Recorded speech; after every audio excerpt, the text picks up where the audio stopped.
여러분 이 20장 내용은 어디서 많이 한번 본 적이 있는데 기억 안 나십니까? 어디서 봤죠?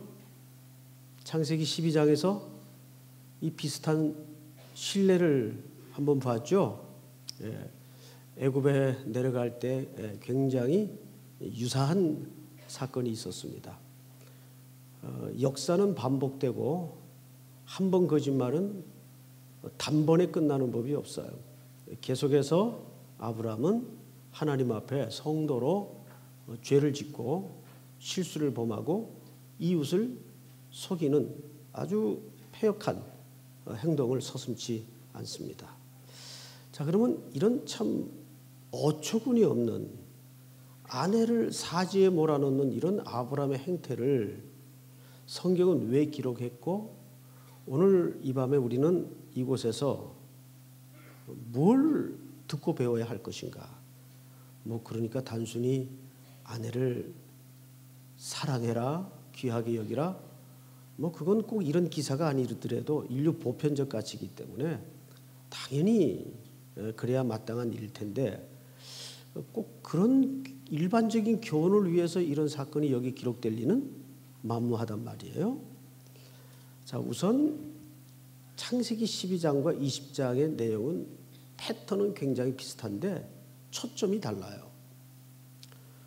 창세기 12장에서 애굽에 내려갈 때 아브라함이 아내를 누이라고 속이고 거의 넘겼던 참 불행한 사건은 누가 혼이 납니까?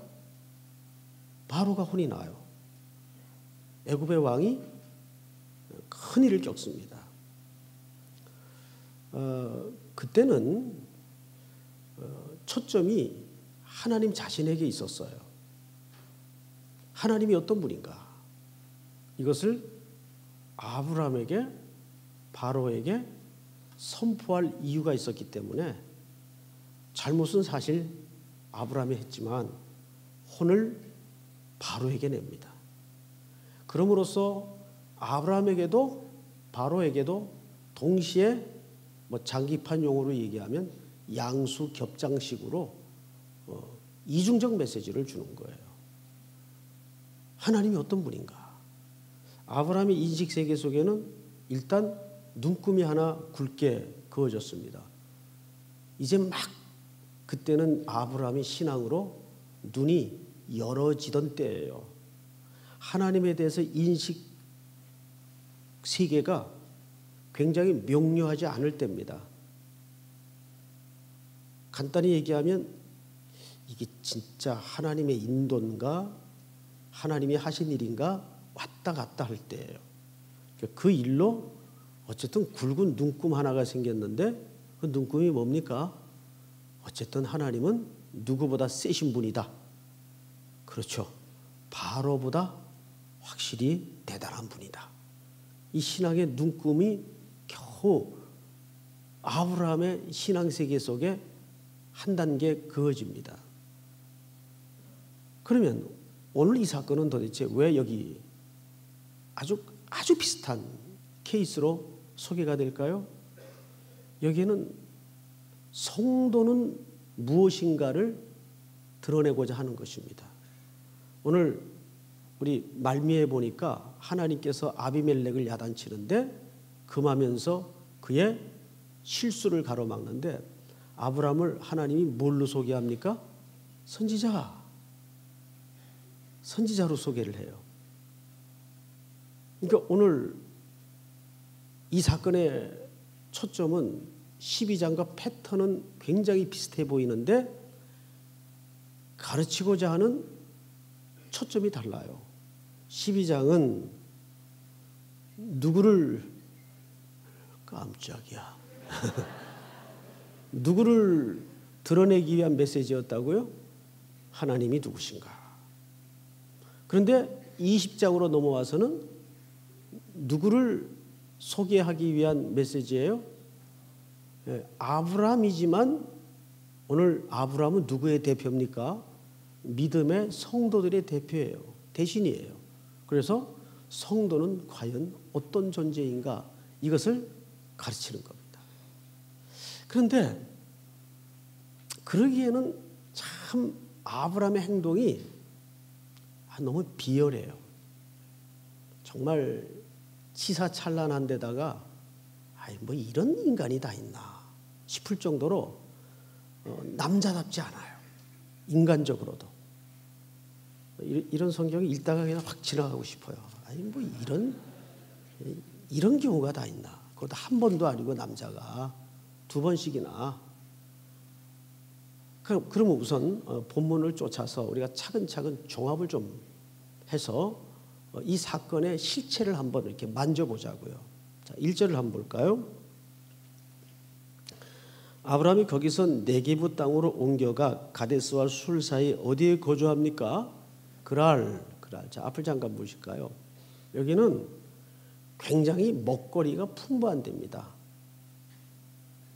그러니까 여기는 뭐 어디에다 말뚝을 박아도 땅값이 오르고 먹고 사는 데는 지장이 없는 현장입니다. 가나안 들어가기 그 초입 부분이에요. 애굽 길목이라고 보면 됩니다. 그런데 아브라함이 이쪽으로 이주를 할 때 옮긴 그 행동의 기초, 근거가 뭘까? 자, 11절을 한번 비교해 보십시다. 11절. 아브라함이 이르되, 이제 아비멜렉이 질책을 하니까 너 왜 그랬느냐? 왜 나한테 이렇게 온팡 씌울 뻔했느냐? 그러니까 11절. 아브라함이 이르되 그곳에서는 하나님을 두려워함이 없으니 내 아내로 말미암아 사람들이 나를 죽일까 생각하였으며. 자, 저를 보세요. 그러면 이 땅의 이 영적인 상태를 아브라함은 알고 갔다는 얘기입니까? 모르고 갔다는 얘기입니까? 그렇죠. 알고 갔다는 얘기예요. 우리 창세기 13장에 롯이 소돔과 고모라를 향해 떠날 때도 그 땅의 패역함을 알고 갔어요? 모르고 갔어요? 알고 갔죠. 여호와의 동산 같고 애굽 땅 같았던 까닭에 옮겼습니다. 문제는 13장 13절에 뭐라고 소개를 하죠? 소돔 사람은 여호와 앞에 죄인이었더라. 롯도 알고 떠났습니다. 그런데 아브라함도 알고 떠나요. 그러니까 하나님이 약속한 땅이 되느냐 안 되느냐는 1차적인 삶의 기초나 기준이 안 되죠. 하나님에 대해서 두려움이 없는 땅인 걸 아브라함은 자기 입으로 고백합니다. 알고 떠났다 그 말이에요. 알고 온 거예요. 그리고 어떤 인생의 두려움 때문에 그는 아내를 다른 사람 손에 넘기는 위험에 던져지게 됩니다. 이게 선지자예요? 이게 성도예요? 그런데 우리가 그 평가 앞에 입을 닫을 수밖에 없는 것은 그 인정과 평가를 지금 누가 하고 있습니까? 하나님이 하고 있다는 거예요. 그는 선지자라. 손대지 마라. 여러분, 그 다음 성경을 보십시다. 2절. 그의 아내 사라를 자기 누이라 하였으므로 그랄 왕 아비멜렉이 사람을 보내어 사라를 데려갔더니 그 밤에 하나님이 아비멜렉에게 현몽하십니다. 그에게 이렇게 얘기하시죠. 네가 데려간 이 여인은 이로 말미암아 네가 죽으리니 그는 남편이 있는 여자임이라. 이게 사실 번지수가 좀 잘못된 거 아니에요? 여러분 상식적인 생각에 하나님이 현몽을 하려면 아비멜렉에게 해야 됩니까? 아브라함에게 해야 됩니까?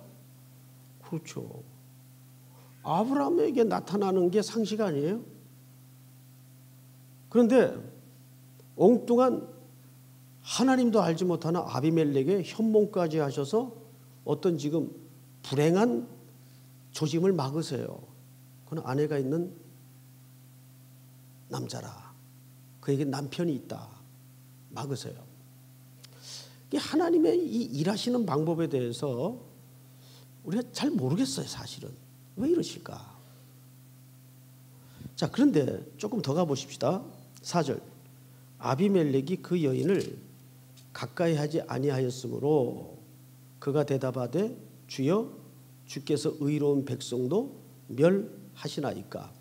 여러분, 그러면 윤리나 도덕적인 하나님 신앙 이런 거 다 떠나서 윤리나 도덕적인 기준에서도 딱 객관적으로 놓고 볼 때 누가 나아 보여요? 저는 아비멜렉이 훨씬 나아 보이던데요. 여러분 생각은 어떠세요? 아비멜렉이 낫지 않아요? 의롭고 깨끗하고 확실하고 그 하나님의 현몽하신 메시지를 듣고서 그는 주저없이 돌려보내지 않습니까? 우리 이런 경우 많이 볼 거예요. 일터에서나 또 우리 살아가는 관계 속에서 어떨 때는 세상 사람이 예수 믿는 사람보다 훨씬 나을 때 많죠. 그래야 안 그래요? 예. 제가 얼추 이렇게 길게 살지는 않았지만 살아오다 보면 예수 안 믿어도 정말 나이스한 사람 꽤 많아요, 여러분.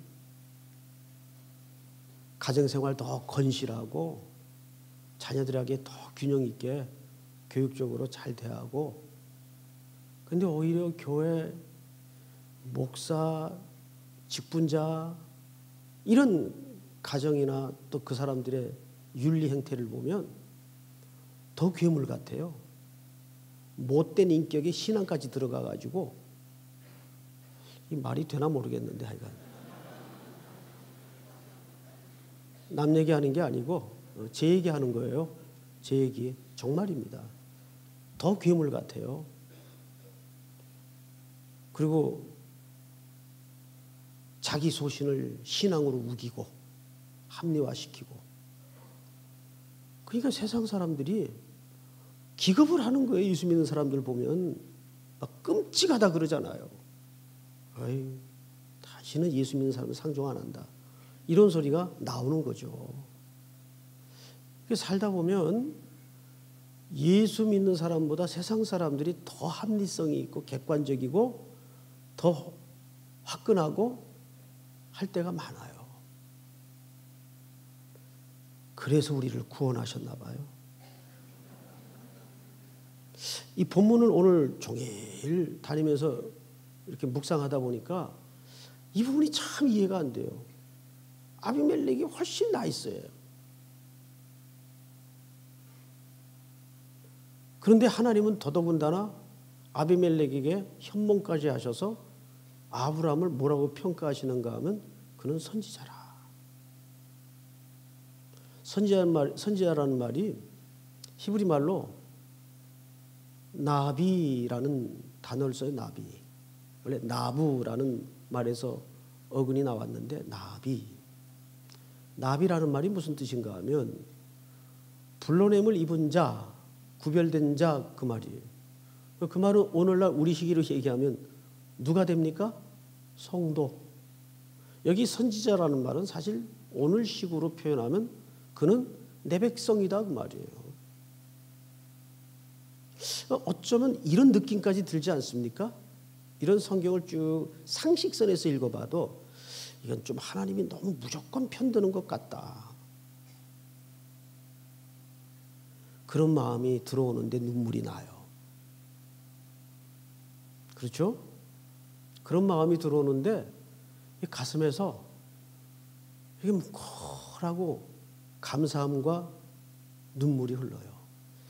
이런 무조건 편드시는 하나님의 이해할 수 없는 사랑 없이 구원이 설명될 수 있을까?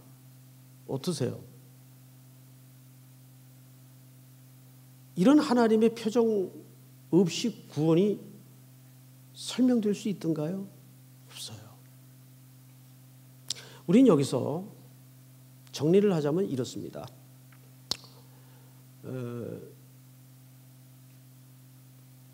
아브라함과 아비멜렉을 견주어 봐도 여러분 생각대로 아비멜렉이 훨씬 나이스합니다. 괜찮은 사람이고. 그런데 여기에서 우리는 하나님의 일방적인 편드시는 모습을 봐요. 누구를 향한? 하나님의 자녀를 향한 편드심의 그 흔적을 여기저기서 발견합니다. 여러분, 그런데 이 아브라함을 통해서 지금 누가 나야 됩니까? 이삭이 나야 돼요. 이삭이 태어납니다.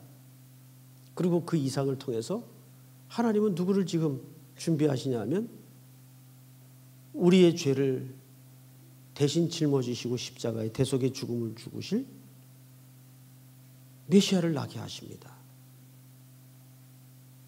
이 엉킨 인간의 못난 역사 속에 준비하시는 하나님의 불쌍히 여김과 긍휼 받기는 설명이 안 되는 거예요. 이 얼마나 못난 역사입니까? 그런데 하나님은 이 못난 인간의 불순종과 초라한 모습과 역사를 후직하게 그냥 뚫어내시고 우리를 어떻게 구원하시는가를 시간과 공간의 역사 속에서 하나하나 이렇게 단면을 썰어 가시면서 보여주시는 겁니다. 여기 아브라함은 누구의 샘플인가 하면 송태근의 샘플이고 우리의 샘플이에요. 우리가 이렇게 비열해요. 야비하고 치사하고 자기 목숨이라면 자기 것이라면 자식도 팔 수 있는 게 우리 죄인이에요. 마누라도 팔 수 있는 게 우리의 모습이더라고요. 보니까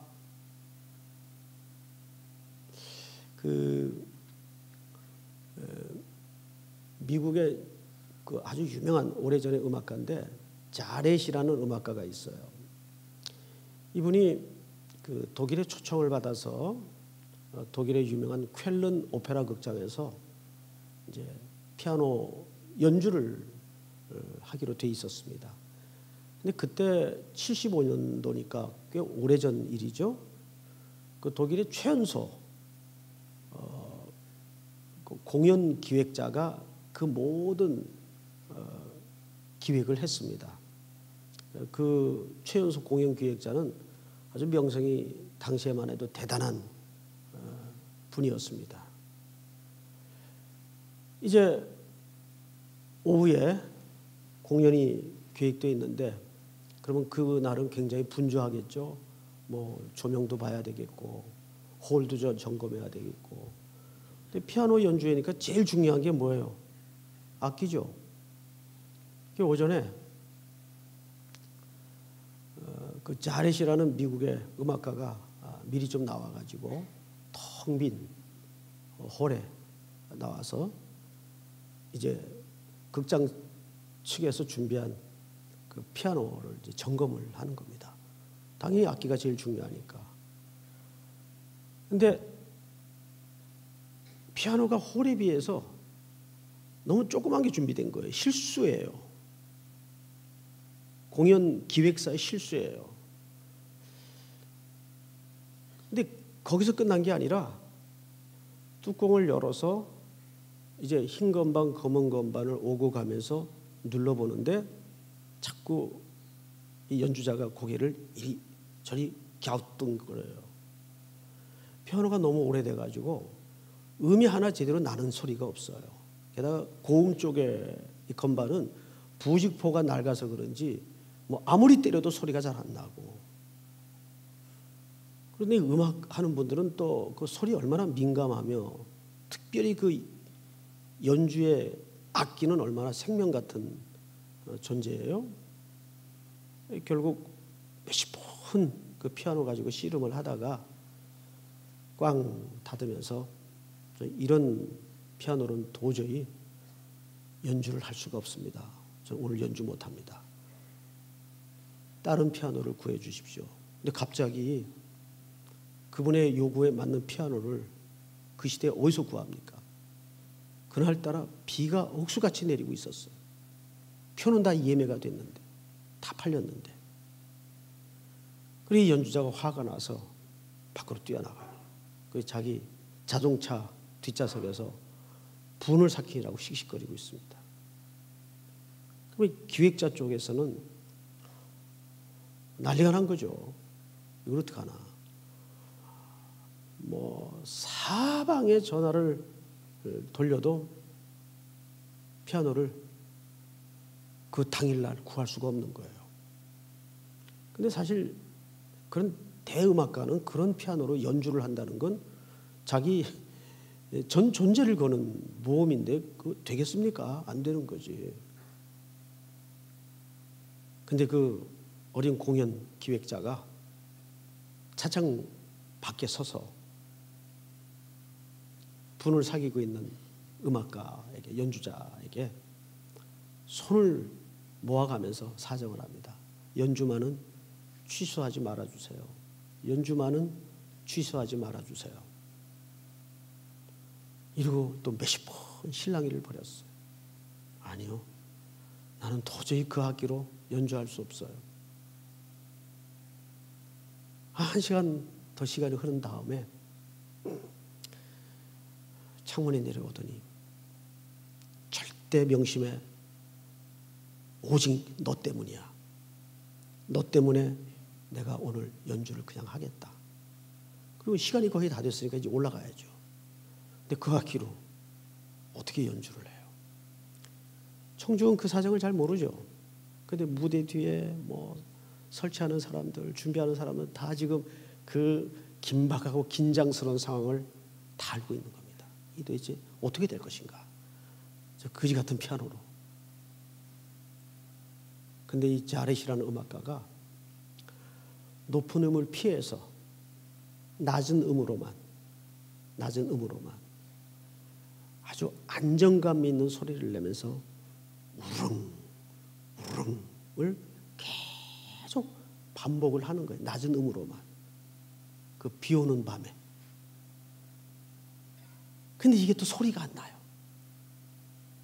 그러니까 그 소리가 안 나는 건반 사이사이를 눌러가면서 소리가 작으니까 또 이걸 큰 소리를 내기 위해서 건반에 거의 머리를 처박다시피 숙여가면서. 근데 이 연주하는 모습이 청중들에게는 요즘 말로 소름이 돋은 겁니다. 와, 수많은 연주회를 다녀봤지만 저렇게 소름 돋는 연주는 처음 보았고 모습도 처음 보았고 오늘 이 밤에 저 신비한 마력을 끄는 낮은 음의 피아노 연주는 최고였다. 그러니까 최악의 상황에서 뭐가 나온 겁니까? 걸작이 나온 거예요. 실제 그 쾰른 오페라 극장이 개장한 이래 거기서 녹음된 CD가 최고의 판매고를 올렸습니다. 이게 실제 음악계의 아주 유명한 이야기입니다. 그 내용의 기사를 읽으면서 무슨 생각을 하냐면 우리 인생이라는 것은 다 준비된 그리고 아주 안전한 길로만 가서 최대의 결과를 내고 싶은 게 누구나 인지상정이에요. 근데 청춘들이요, 장년들이요, 노년들이요, 인생이 그렇게만 갑니까? 내 의지와 상관없이 엉망진창이 될 때가 있어요. 나의 두려움과 소심함과 불신앙과 죄악과 연약함 때문에 이 아브라함처럼 정말 조다 같은 모습을 보일 때가 한두 번이 아니에요. 살다 보면. 그런데 하나님은 마치 연주자 같으세요. 최고의 연주자. 이 못난 악기들을 하나님께서 다 아시기 때문에 최고의 연주를 여러분들의 인생을 통해서 만들어내시는 거예요. 믿습니까? 그 하나님이 오늘 이 밤에도 여러분들의 한숨, 눈물, 여러분들의 비명, 아우성 모든 것들을 다 들으시고 하실 겁니다. 그래서 우리는 정면 돌파를 하는 인생이 되어서는 안 되고 상면 돌파를 해야 됩니다. 상면 돌파가 뭐예요? 위로 승부를 거는 겁니다. 이런 소리 처음 듣나요? 기도란 뭡니까? 정면 돌파가 아니에요. 그냥 하나님 앞에 내 복잡한 문제를 그냥 맞닥뜨리는 거예요. 어떤 아주 논리적인 스타일은 자기가 슬라이드 썰듯이 하나하나 풀어간다고 생각을 해요. 근데 그렇게 안 돼요. 가다 보면 이게 막 또 엉켜요. 엉켜가지고 여러분 이 세상 구조가 나나 탈탈 털면서 먼지 안 묻게 잘 간다고 인생살이가 그렇게만 되나 말이에요. 옆에서 와서 막 봤는데, 예? 상관없이 옆에서 막 들이봤는데 어떻게 나 혼자 직진한다고 인생길이 그렇게 가십니까? 그래 안 가져요.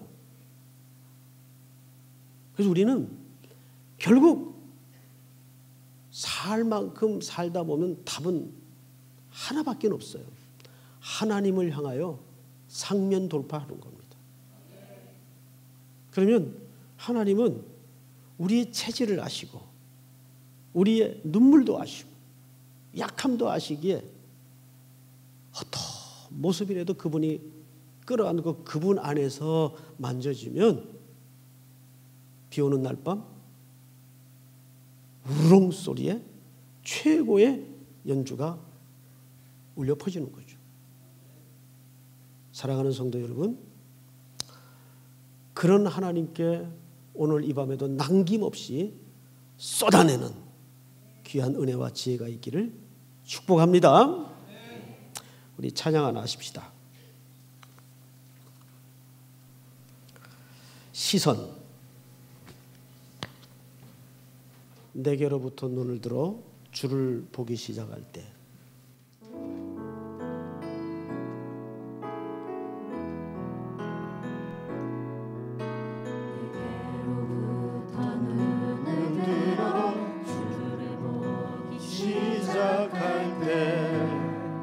주의 일을 보겠네. 내 작은 마음 돌이키사 하늘에 꿈꾸게 하네. 주님을 볼 때 모든 시선을 주님께 드리고 살아계신 하나님을 느낄 때 내 삶은 주의 역사가 되고 하나님이 일하기 시작하네. 성경이 나를 변화시켜 모든 두려움 사라질 때 주의 일을 보겠네. 광대한 땅 가운데서 주님만 알게 되리. 주님을 볼 때 모든 시선을 주님께 드리고 살아계신 하나님을 느낄 때 살아계신 하나님을 느낄 때 내 삶은 주의 역사가 되고 하나님이 일하기 시작하네. 여러분 우리가 방금 보았던 본문 창세기 20장에 보면 이런 기록이 있습니다. 17절을 한번 다 같이 읽어볼까요? 17절 다 같이 시작. 아브라함이 하나님께 기도하며 하나님이 아비멜렉과 그의 아내와 여종을 치료하사 출산하게 하셨으니 여호와께서 이왕의 아브라함의 아내 사라의 일로 아비멜렉의 집의 모든 태를 닫으셨음이었더라. 결국 이 아브라함을 통해서 아비멜렉의 집의 태를 고치시고 병든 세상을 고치시는 사명을 아브라함에게 주십니다. 이것이 비록 연약하지만 못났지만 우리 모두에게 주시는 결론적 메시지입니다.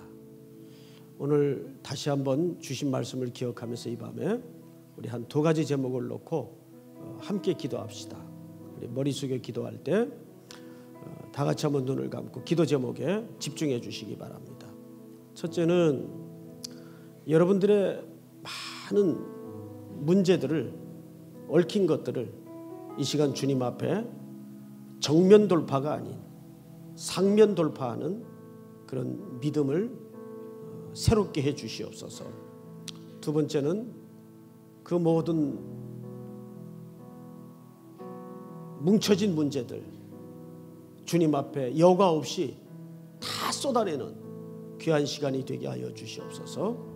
또 먼저 기도하기 전에 한 주간의 모든 삶을 주님 앞에 그대로 열어놓고 구하는 시간이 되기를 원합니다. 이 시간은 먼저 자신의 문제와 하나님 앞에 쏟아내야 될 제목들을 간구하는 시간으로 좀 가졌으면 좋겠습니다. 우리 이 시간 다 같이 한번 주여 부른 다음에 소리내어 통성으로 기도합니다. 주여!